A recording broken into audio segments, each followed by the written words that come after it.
Welcome, this is Rob Kemp here. We're starting our, not the London Boat Show. For most of you guys that have been to Southampton and London boat shows, you know that us at Kemp Sales will talk all day about boats. But today we're going to kind of focus on the fabric side of stuff, so I'm pleased to introduce Ben Rogers from Dimension-Polyant Sailcloth.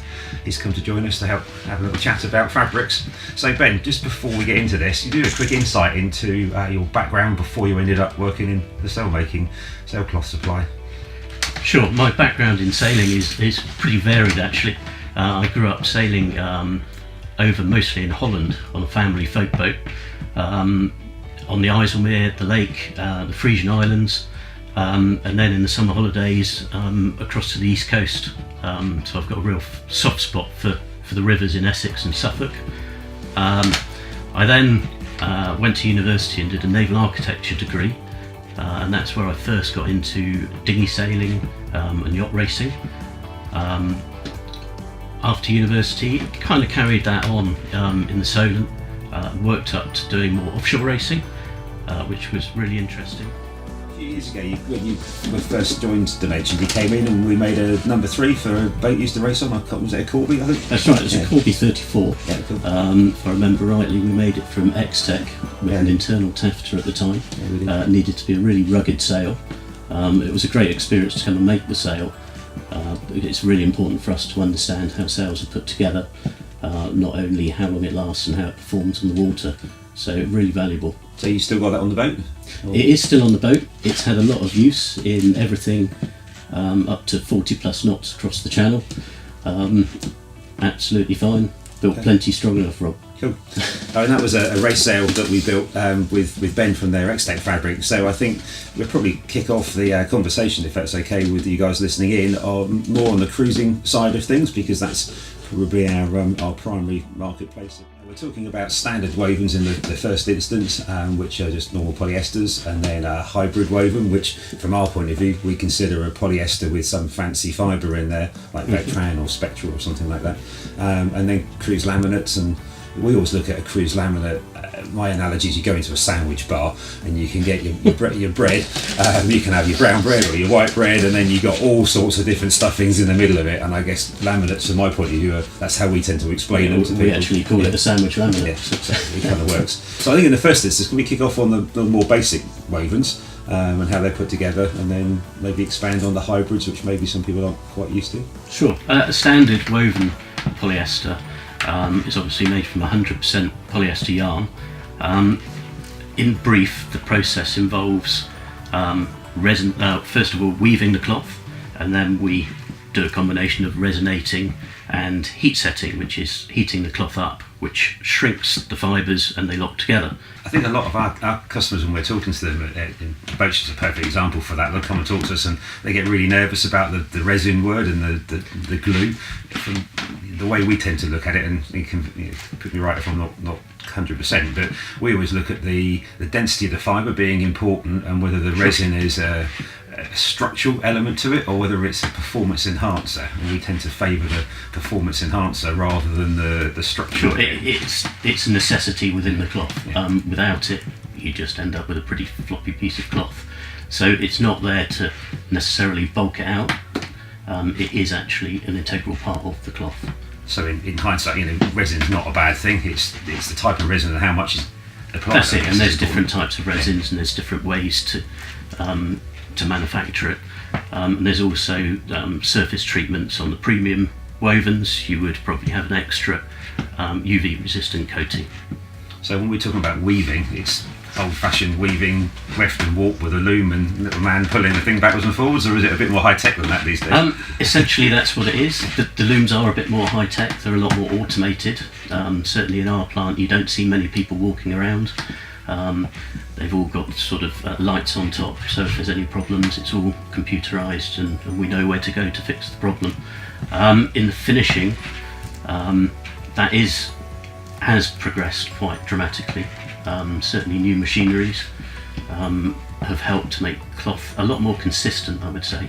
That's one thing from our perspective with working with the guys from Dimension, is roll after roll is bang on consistent. We have a 10 metre long cutting table, so if you put the fabric over the whole table and it's got a big bow in it, or the edges are all wavy, we can't really use it. And Ben's fabric comes in pretty well perfect every time. The odd glitch, but when you make something, sometimes some things don't necessarily go to plan. That's right, it is a production process. But the flaws, when we do get them, are well marked, and we can then work around that and not use them within the sail.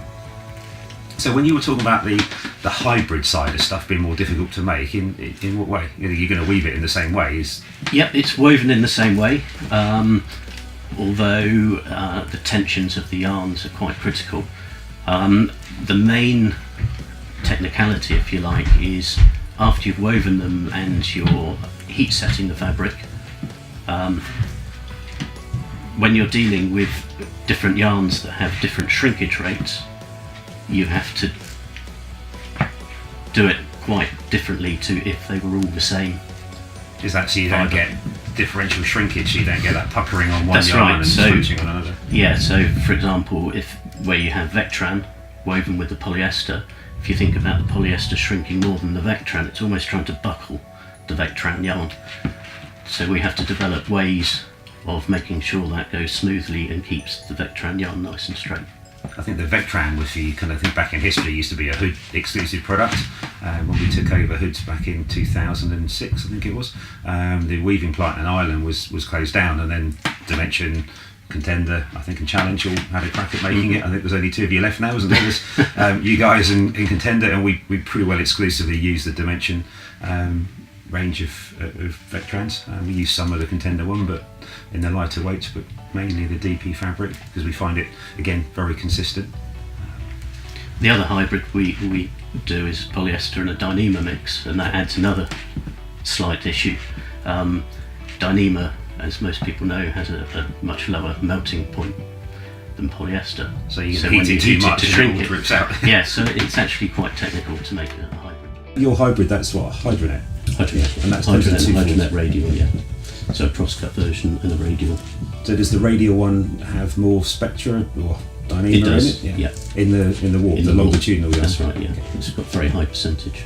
So it's probably worth touching on now. It's when we talk about radial and crosscut, there's a lot of talk, I think, in the industry about making woven fabrics that are perfect for radial cutting because they've got a straight warp. Well, if my physics is right, if you're going to weave something and you've got a weft and a warp, the warp yarn's got to have crimp in it, surely. To some degree, yes. All you can do is try and minimise it the best you can, and you can do it to a pretty good level these days.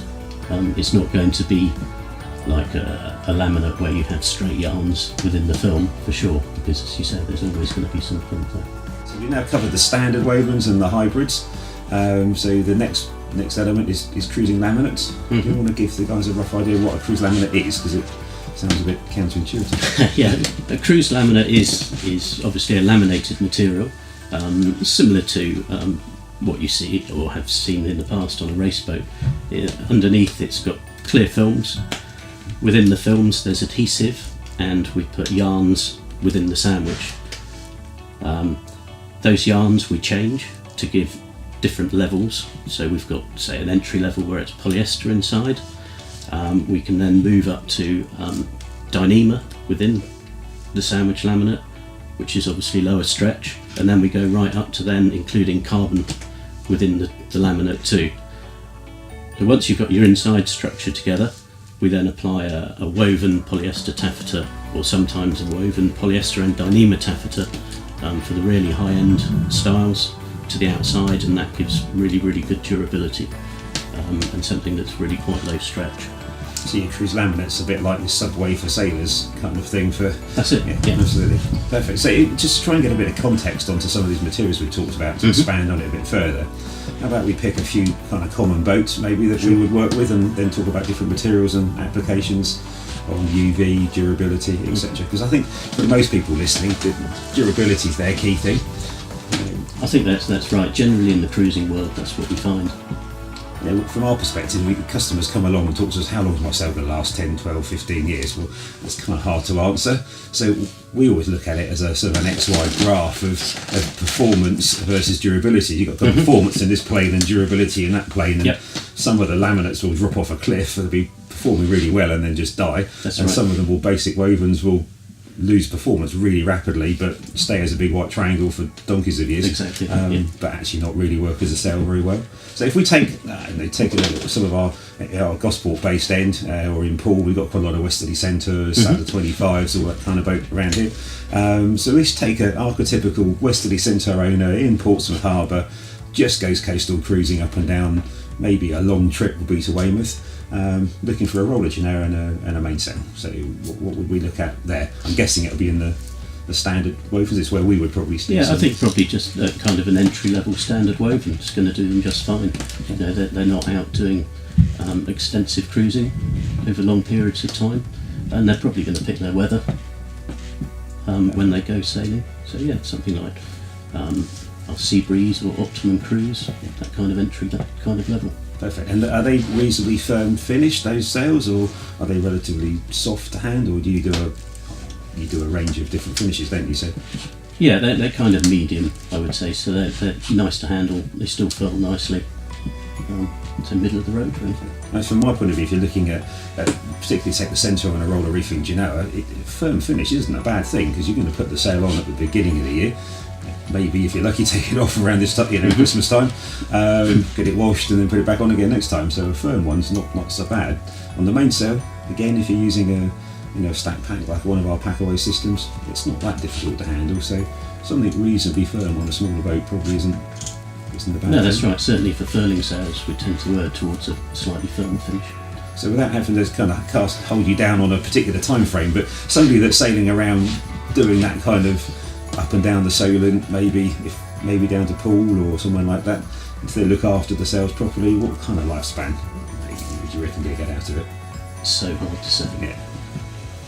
I mean, from our angle, we always look at the UV does more of the damage. I think that'd be a fair comment. Yeah. Because on some of the more basic fabrics, there's no additional UV treatments on them, are there? So that's right. So yeah, certainly if they're left out. So making sure your UV strips are looked after and replaced, I think very important, and that it's filled the right way. Now that's a big one. Particularly with white UV strips, the amount of sails we see coming in that are rolled the wrong way around. Yeah, it's and frightening this time of year when you've got all the gales coming through in the autumn.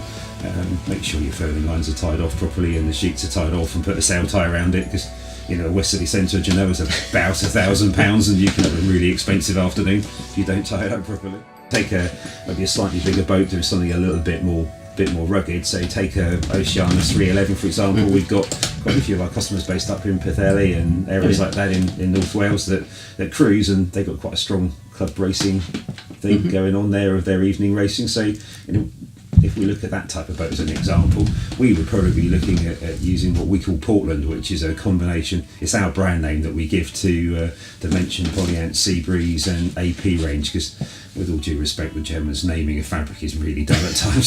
So CB and AP is not exciting. So bear in mind, we're just down the road from Portlandville. We call it Portland. So that would probably be our go-to for that type of boat, or perhaps your square. I was going to say, I quite like the square for racing. It is a bit firmer. If you take the firmer finish, it's got much bigger yarns. It's got a ripstop in it. So we should explain probably at this point why it's called square, because it probably is lost in translation a little bit. That's right. If you think of a plain flat piece of woven sailcloth, in the square style we actually put much bigger yarns every so often to create a ripstop pattern. That's in both directions, in the fill and the warp. Those bigger yarns really help with the stretch characteristics, but they really help with durability as well.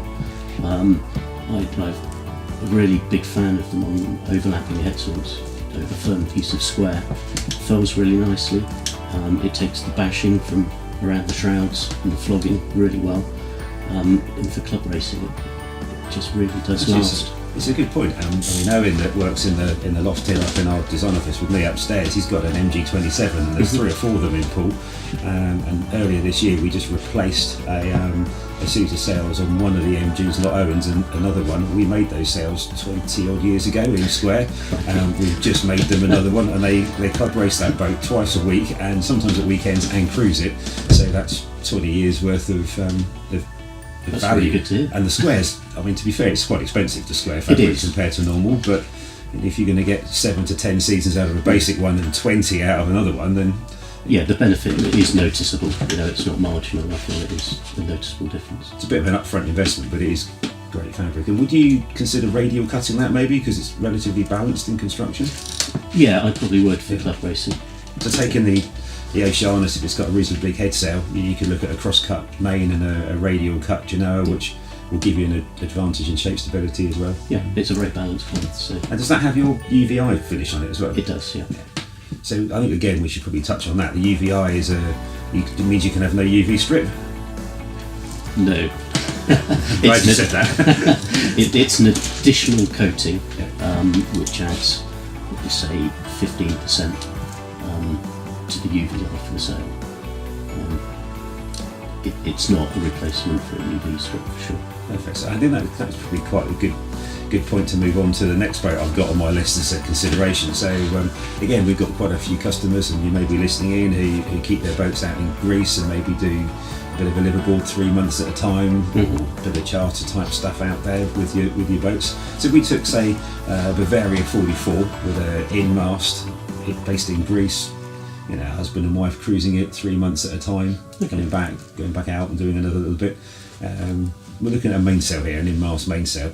Okay. I mean, for me, my go-to fabric for that, assuming the budget is there, because one I'm going to suggest is quite expensive, is the Vectran fabric, the hybrid, because I think it's brilliant for making in-mast furling mainsails. I think I'd agree with you there. That's exactly the feedback that we get. Unless they're doing more extensive cruising for 3 months at a time, and going probably a fair distance, I think that's probably a really good option. It is relatively firm as a fabric, so it will furl nicely. It's the DP version of Vectran is super slippery, which makes it really good for in-mast mainsails. An absolute nightmare on the loft floor. Yeah, the UVI coating does add a little bit of slipperiness. It's really good. Well, the other option we would have considered, if the boat was UK based, would have been the square again for its stability. But I always get a bit worried about the really tiny yarns in the middle of the square, maybe having UV issues. Would that be valid, or am I just being paranoid? Don't come across any problems with that. You're right, they are much smaller yarns. I think in the lifetime of the sail in the UK, and with the UVI coating, the sail it fails through use rather than the UV on the square styles. Yeah, in-mast mainsails are quite harsh in the way they use being filled in and out, and when they're reefed, there's no corner reinforcement like you'd have on a slab main. I mean, we put spectral webbing along the foot and Kevlar tapes underneath the leech tapes to try and improve the durability of it, but even so, you've got no patching left when you've rolled the sail up, have you? So, that's right. and that's why I quite like the Vectran on that one. But it is a little expensive, so you could go down the Portland, Square or Vectran option depending on the budget. I mean, the next boat I've got on my list is a blue water offshore cruiser, Discovery 54. I only picked that because we've just made sales for it, and it literally last week won the Blue Water Cruising Yacht of the Year award. We've had, I think, 4 Discoveries go across the Atlantic in the last arc. All of them, without exception, are using the Vectran, and they're all in-mast furling, self-tagging head sails and larger overlapping reaching Genoas. I think one of them's got a plain woven on the reaching Genoa. Okay. So if we're not using Vectran, which is probably our go-to option, because I think in terms of budget and performance and durability, it's great. Sure. Yeah, What other options would you suggest, maybe? If you wanted to go to something slightly more performance-oriented, you could maybe go to the Hydronet Radial that we spoke about earlier, with the high content of Dyneema. Again, that goes around the world all the time on boats like this doing blue water cruising. In fact, we had a 67 mainsail in for servicing a couple of years ago that was in Hydronet that had done 50,000 miles. It was a bit grubby around the edges, but it was still in pretty good shape considering the mileage it had done. So. And the next level up from that would be maybe a Dyneema cruise laminate, but that really is getting right up to the high end. That's your DYS, isn't it? That's right, that would be our DYS. So that's Dyneema inside, or is it Dyneema on the outside as well? It's a combination, actually. It's Dyneema on the inside, and on the lighter weights it's a polyester taffeta on the outside, but as we go up the range we start to introduce a ripstop of Dyneema in the taffeta also, so it becomes really, really rugged. I think when they get quite big, one of the issues you have within mast sails is that back to that stability thing when you furl it. So there comes a certain size when plain wovens just don't handle it, and that's where you need to look at the laminate. That's right. But there's a sea change in budget at that point, isn't it? I guess sometimes you have to take into account how much space is actually inside the mast as well. We're going to run on to some sort of off-wind and downwind type sails, and I'm going to launch into something which you may not have heard because it's something we coined recently, crosswind sails, I think. Crosswind sails.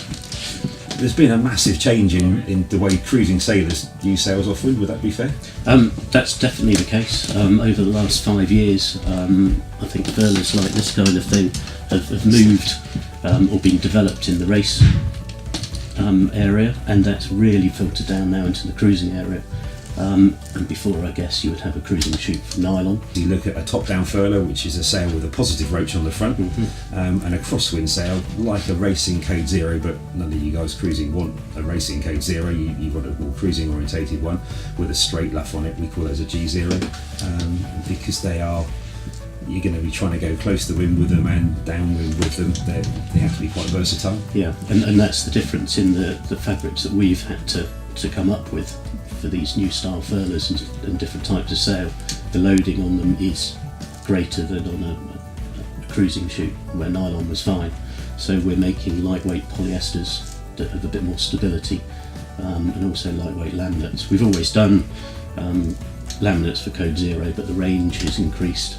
And then traditionally we had Technora and aramids inside. That's yours CZ, is it? CZ, yeah. And now we've actually got polyester versions, which are more for the cruising market, lower budget, but work just fine in the cruising. We've used quite a lot of your CPP, which is your polyester woven, for making G0 type Code Zero style sails. And one of the things I would look to touch on at this point is the UV element of it, because of the furling systems and the mentality that it is just like your roller Genoa. There's a bit of a problem with UV potentially.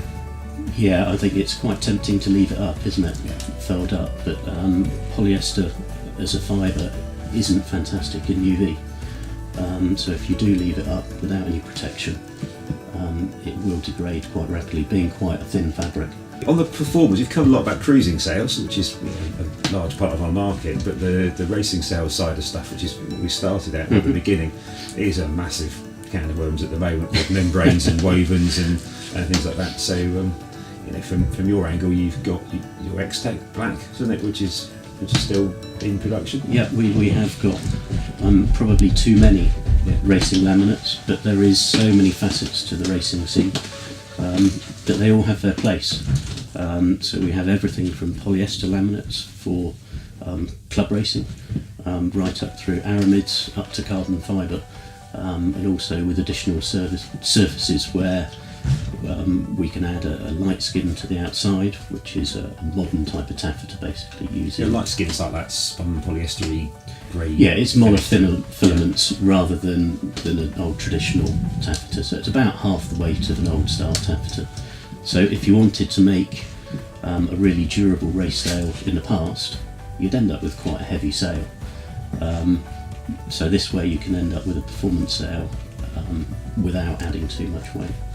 Yeah, I'm quite a big fan of the light skin. We've made a few sails in that, and it holds its shape really nicely, it's durable, and it looks pretty cool as well when it's on the boat, so which ticks all the boxes. And from our angle, for most of our customers are sort of club racing, regatta type sailing, they're far more durable than a membrane. That's right, and I think we all would love to think we're Grand Prix racing, but actually that's a small part of it. And the general club racing scene is quite vibrant, and it's not really necessary to have carbon fibre. You do your carbon sport though, which is a mix, isn't it? That's like a That's hybrid right. carbon, which is probably a good option for some of the higher end club racing guys. That's right, yeah. If you're IRC racing or something like that, but you haven't got a budget to have Grand Prix sails. That's a good choice. Yeah. Perfect. Okay, well, if any of you guys want some of the samples of all the fabrics we've talked about, just drop us a message on our social media platforms or through our website contact page, and we can put together a little keyring, send you out all the samples, and then when you've got them at home, if you want to have a chat with us about it, just give us a call on our normal work number here. Our USP here is you talk to sailors, so we'll talk boats all day. So if you want to have a chat with us about the materials, just pick the phone up and give us a call. So thanks, Ben, for taking the time to come and talk to us today. I hope you guys at home have maybe learned a little bit from the conversation we've had. Any questions, again, just give us a call, or I'm sure Ben won't mind you calling in at DP to talk fabric. So thanks for coming, Ben. Cheers. Thanks for the invite.